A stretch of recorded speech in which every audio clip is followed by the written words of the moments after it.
Najis muka papa salah satunya contoh itu. Atau najis-najis ringan lainnya. Percikan air wudhu dari tempat makannya, kan bau wudhu itu yang pancar satu sama lain. Kalau boleh jangan baku dekat. Kalau aku sentuh sama laki-laki sama perempuan nggak apa-apa. Kalau sesuatu yang berbeda jenis itu akan batal, terutama yang sudah haid. Kalau yang belum haid tidak batal lah. Siapa yang haid di sini? Yang perempuan. Nggak apa-apa ngaku. Memang begitu dalam Islam. Tidak ada yang perlu disembunyikan. Memang begitu manusia. Mau tidak bilang juga pasti kurang tahu. Yang haid satu orang saja.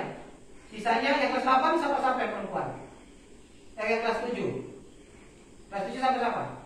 Satu, ini kelas 6. Selain yang kelas 6 belum ada tuh yang belum haid toh. Kelas 7 aja belum tuh. Ada juga yang kelas 5 malah sudah haid.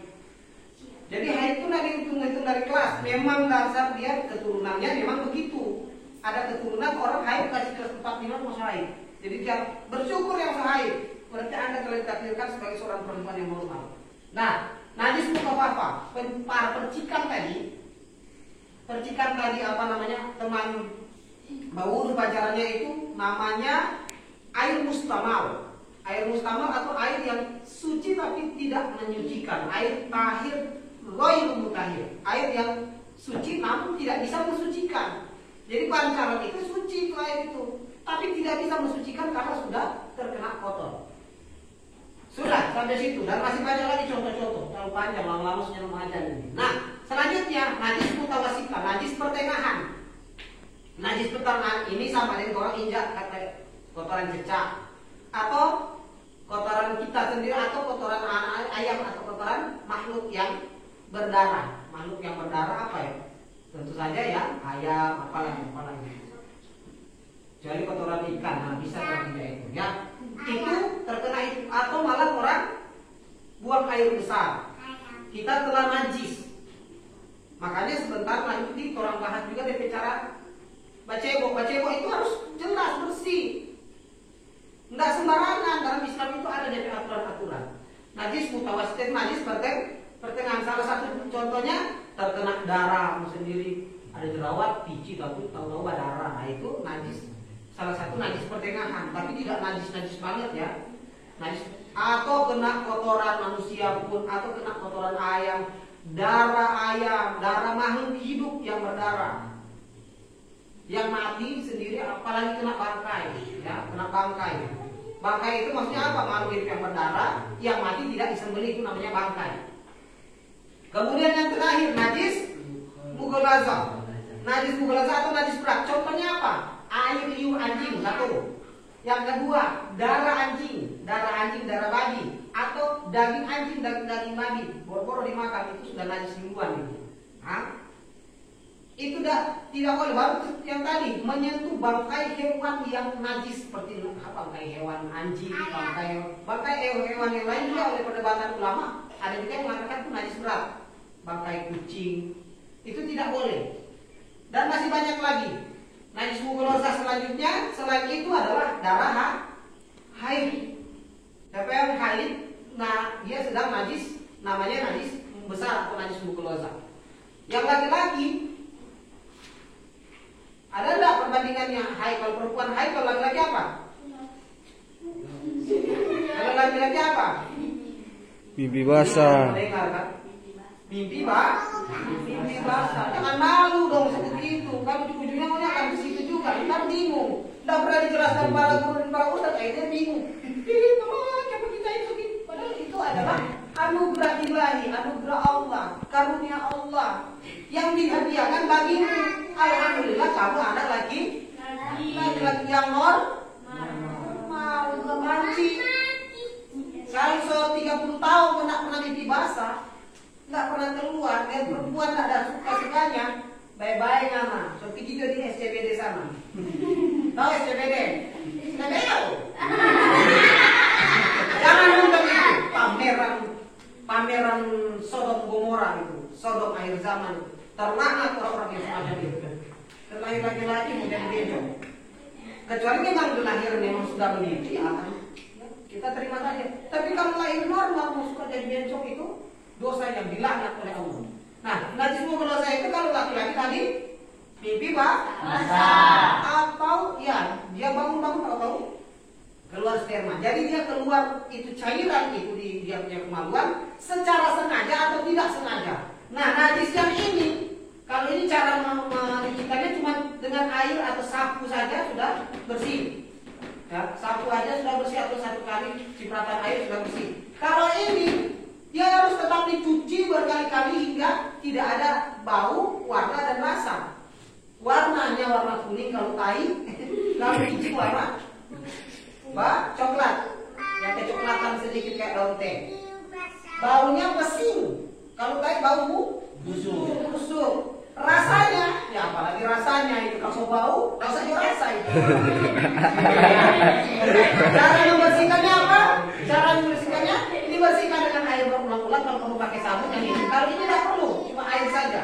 Kalau ini yang pertengahan, ini harus dicuci berkali-kali, ditambah dengan sabun kalau perlu, maka akan bersih sampai hilang bau, warna dan rasa di permukaan kulit atau permukaan jenis kelamin kita ini.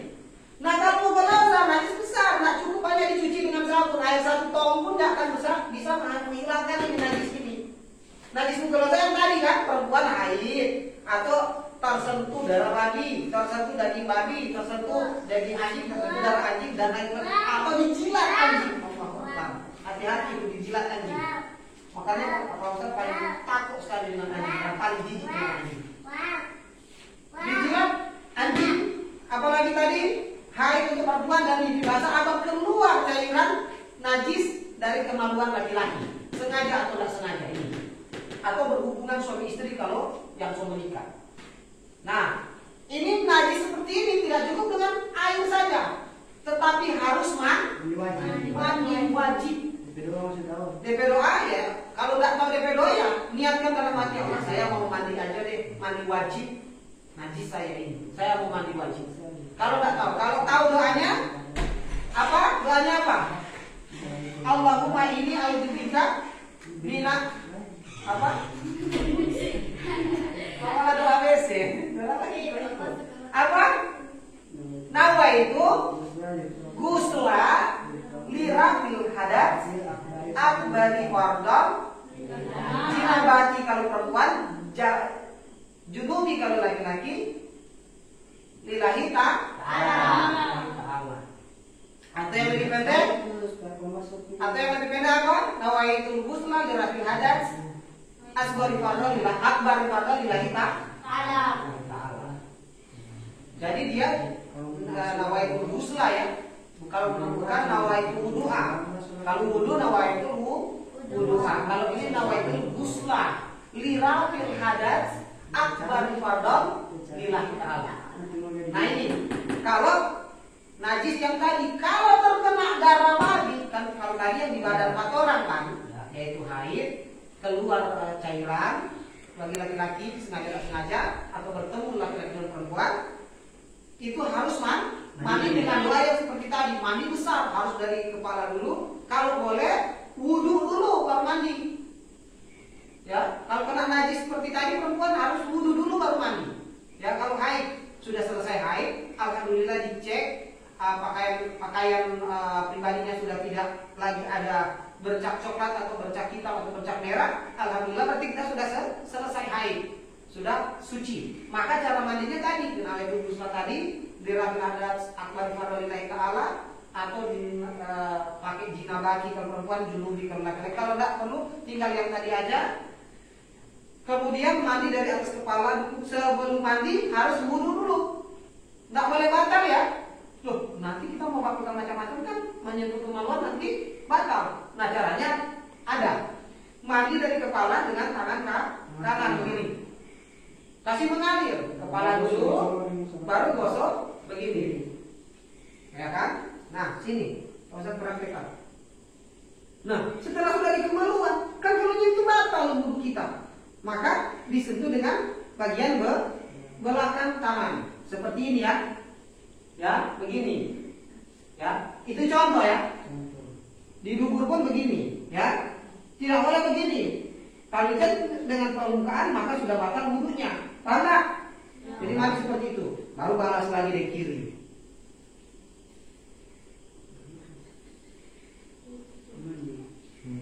Boleh Ya, begitu ya. boleh lagi akhir mbak dari dulu ya. Nah, baru setelah itu mandi. Setelah sudah selesai atas satu kali, kiri kanan satu kali, kiri satu kali, sudah 3 kali. Mandi selanjutnya dan selanjutnya setelah itu sudah selesai sah, sudah boleh menyentuh untuk membersihkan. Sudah bisa menyentuh daerah-daerah vital kita dengan telapak tangan karena kita suka pakai sabun. Sudah selesai. Hanya 3 kali saja yang wajib tidak menyentuh. Wajib menjauhkan telapak tangan dari kemaluan dan dubur. Paham nggak? Dubur atau bagian belakang, bukan bagian belakang kita. Paham sini nggak? Paham nggak? Sudah, baru mandi seperti biasa. Setelah itu baru kita wudhu lagi. Baru bisa disebut najis tubulosa yang keluar dari tubuh kita hilang. Kalau yang menyentuh apa? Ada apa tadi? Daging babi, daging anjing, darah babi, darah anjing, dan lain sebagainya, bangkai-bangkai semacam itu, maka atau dia punya air liur saja, maka harus dicuci dengan air sebanyak 7 kali. Salah satu dari ketujuh itu harus menggunakan tanah sedalam 1 hasta. Allah, 1 hasta, gali tanah sedalam 1 hasta. 1 hasta ini berarti ini. Hasta ini ya hasta, siku. Berarti kalau dia bolong ke dalam ukuran ini 1, 2 jingkal berarti. Gali dalam 2 jingkal, kalau perlu jangan di kintal rumah. Biasa jadi itu sudah ada kencing, ada kotoran. Cari lagi agak batu bun atau jauh itu tanah. Alin tanah, kalau perlu tanah liat. Alin itu baru dicampur di air yang akan kita gosokkan ke badan kita. Di antara minimal 1-2 kali gosokkan, baru kemudian dibasuh dengan air. Itu kalau kena najis. Kalau tidak melakukan hal ini, maka Anda tetap dalam keadaan najis. Mau bangun 1000 kali, 2 tong, habis tetap tidak sama di ya, kalau tidak lakukan ini ya, baru ini orang tahu berarti yang lalu-lalu bagaimana kan? Kalau yang lalu-lalu Allah insya Allah maafkan dan itu terhitung sah. Kalau sekarang kita tahu hukum, kok mau dilanggar, ini baru bilang tidak sah. Paham tahu? Kami nanti ketemu lagi berikutnya. Assalamualaikum warahmatullahi wabarakatuh. Waalaikumsalam.